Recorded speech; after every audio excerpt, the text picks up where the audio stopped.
कहानी की शुरुआत होती है एक खूबसूरत सी आइलैंड से। नाम था सोनालैंड। जितना प्यारा नाम उतनी ही चमक थी उस जगह में। यहाँ के पेड़ों से जैसे सोना टपकता हो और हवा भी सोने की खुशबू से महकती हो। और इस सपनों के सोनालैंड में रहता था राइस्टार। राइस्टार को सोने से इतना प्यार था कि उसने सोना नाम की लड़की से ही शादी कर ली और राइस्टार अपनी बीवी से बेपनाह मोहब्बत करता था। दोनों राजा और रानी जैसे जी रहे थे। सोना उसकी जिंदगी थी और सोनालैंड उसकी मोहब्बत का जहान।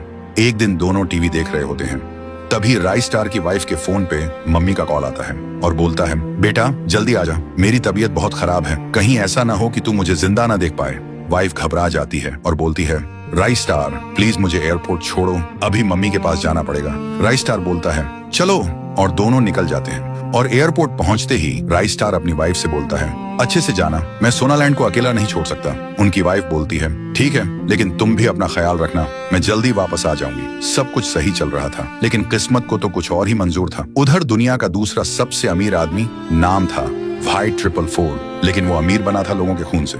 एक दरिंदा जो अमीरों को लूटता, जमीन छीन लेता और उनके सपनों को राख बना देता। और अब उसका अगला निशाना था सोनालैंड का सोना। तभी उसका एक आदमी आके बोलता है, बॉस, राइस्टार आइलैंड पे नहीं है। वाइट 444 के चेहरे पे शैतानी स्माइल आती है। तब तो ये सोनालैंड अब मेरा बनेगा। और फिर अपने आदमियों के साथ सोनालैंड पर टूट पड़ते हैं। हर एक सोने का टुकड़ा गहने ट्रक में भर के ले जाने लगता। जितनी भी महंगी महंगी गाड़ियां थी, हेलीकॉप्टर, सब लूट लिया जाता है। राइस्टार बीवी को एयरपोर्ट छोड़ने के बाद घर लौट चुका होता है। उसे भनक भी नहीं लगी थी कि सोनालैंड खाली लैंड हो चुका था।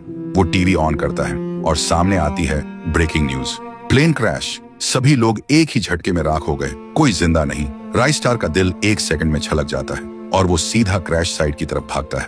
वो क्रैश साइट पे पहुंचता है, सब कुछ जला हुआ, सब कुछ खत्म, एक भी इंसान जिंदा नहीं था, सब राख बन चुका था। राइस्टार टूट जाता है, जोर जोर से चीख कर रोता है, जैसे उसकी दुनिया उसी राख के साथ जल गई हो। फिर थका हारा, आंखों में आंसुओं का समुंदर लिए राइस्टार वापस लौटने लगता है। रास्ते में कुछ लोग प्लेन क्रैश की बातें कर रहे होते हैं। वो चुपचाप पीछे खड़ा होता है, लेकिन तभी एक आदमी कुछ ऐसा कह जाता है जो राइस्टार के होश उड़ा देता है। उसका दिल एक बार फिर से थम जाता है और आंखों के सामने अंधेरा छा जाता है। तो दोस्तों, आखिर ऐसी कौन सी बात थी जो राइस्टार की टूटी हुई दुनिया को और भी चूरा चूरा कर गई? दूसरा हिस्सा चाहिए तो कमेंट्स में आग लगा दो।